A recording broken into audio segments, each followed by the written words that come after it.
Welcome to Ordinary Things, where ordinary things are explained. Today's ordinary thing?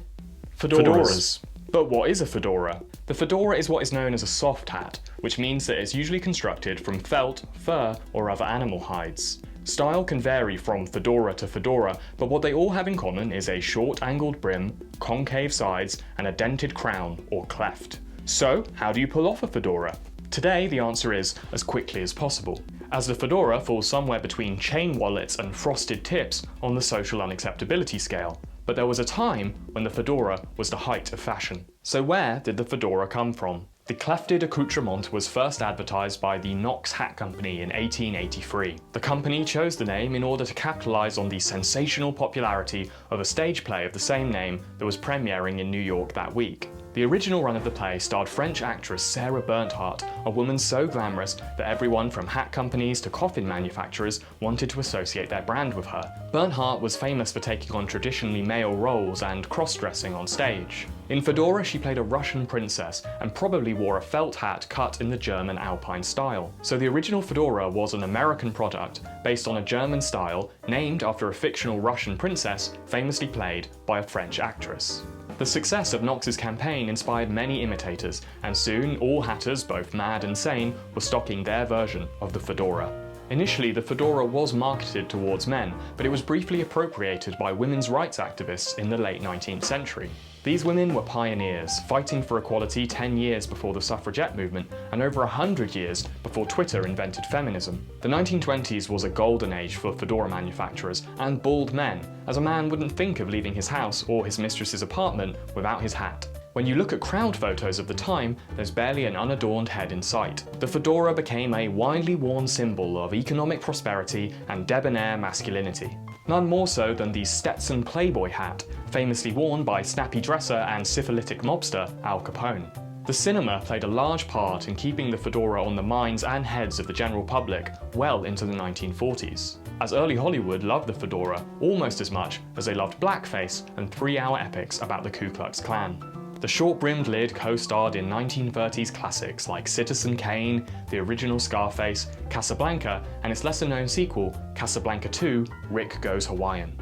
But in the decades following World War II, the fedora's popularity began a slow decline, thanks in large part to the rise of the automobile. By the late 1940s, over 500,000 cars were rolling off American production lines every month. And simply, a hat no longer seemed as pertinent a fashion statement when you could go from place to place under the shelter of your car's roof. In Europe, men started to bare their scalps even earlier, but not without consequence. In England, the trend toward bareheadedness led to economic downturn in hat-producing towns like Stockport. And there were reports of hatless men being abused on the streets of these towns, as they were seen as a threat to the livelihoods of the factory workers who lived there. John F. Kennedy was the first American president to forego wearing hats at outdoor formal events, including his own inauguration.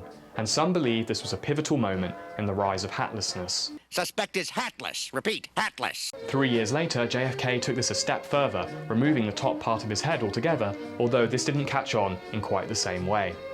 But what really happened on that fateful day in November 1963? Let's for a moment speculate, shall we? 8 AM in the morning, JFK arrives in Texas, a state whose whole economy is based on the popularity of stupid hats. In the motorcade, JFK is the only hatless man, and you'll notice that Jackie Onassis wears her hat back and to the left. Back and to the left. The president is shot, allegedly by Lee Harvey Oswald, another hatless man, but the next time we see Oswald, he's being taken away by 3 hat-wearing men. Where to, you ask? To the awaiting bullet of a fedora-wearing Jack Ruby. So, what does this all mean? Was Lee Harvey Oswald a patsy for the powerful but declining American hat lobby, taking vengeance on the president whose bareheadedness was an affront to their whole industry? Well, ladies and gentlemen, I think the facts speak for themselves. Conspiracy theories aside, by the 1970s, the fedora was about as popular as a vegetable aisle in an Indiana Walmart, and it looked as though it would be lost to history. But there were some who resisted. A last alliance of Orthodox Jews and Scar fans marched against the armies of hatlessness. While the tradition of Orthodox Jews wearing black headgear goes back centuries, it wasn't until the 1960s that ultra-Orthodox yeshiva students began wearing the black fedora, starting a tradition that continues to this day. The fedora also found a home among the walking bass lines and offbeat rhythms of Jamaican ska music. In the late 1970s, Jamaican ska music enjoyed a popular revival, especially in Britain. Fans of the genre identified themselves by wearing pinstripe suits and fedoras, as well as the fedora's misshapen cousin, the pork pie hat. Ska and reggae followed similar genre trajectories.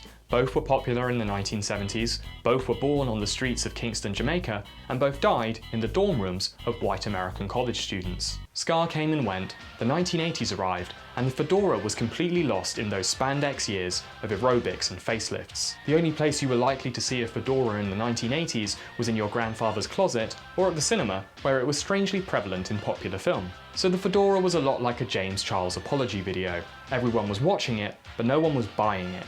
The 1990s was similarly hostile to the fedora, but if something wasn't going your way in the 90s, you could always try hitting the reset button.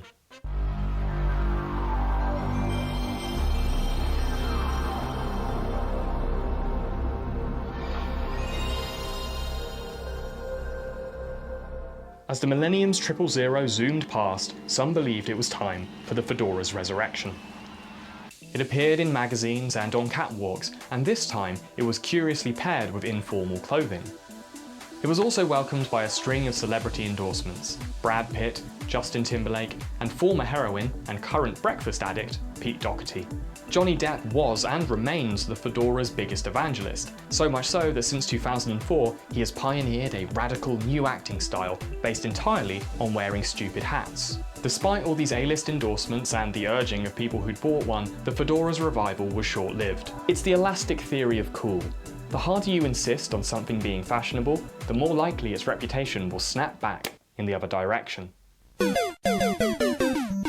This hat is for what cool people wear. Where the fedora was once likely to be accompanied by a three-piece suit, it's now more likely to be paired with a well-cultivated neckbeard and days-old food stains. Well, guess what? They rule harder than you, dipshits. And there were really three main culprits that helped bury the fedora's reputation for good. First, there were the pickup artists, who picked up the fedora, and not much else, as a way to stand out from the crowd. Then there was Charlie Sheen, who started wearing the fedora during his Dead Behind the Eyes tour. And finally, there was the meme, the perfect encapsulation of everything the fedora had come to represent. A desperate cry for attention, a cheap prop to appear interesting, and a symbol of an off-putting and unconvincing brand of traditional masculinity. So, what have we learned? The fedora has been used to fit in and to stand out. As a symbol of masculinity and of defiant femininity, it's been a must-have and a must-not, a fashion supreme and neckbeard meme. The fedora is a case study in the fickle nature of fashion, and proof that trends can really change at the drop of a hat. This has been Ordinary Things. If you want to know more about Ordinary Things, please subscribe to the Ordinary Things YouTube channel, and click the bell so the next Ordinary Thing can be delivered straight to your face. Johnny Fedora met Alice Bluebonnet.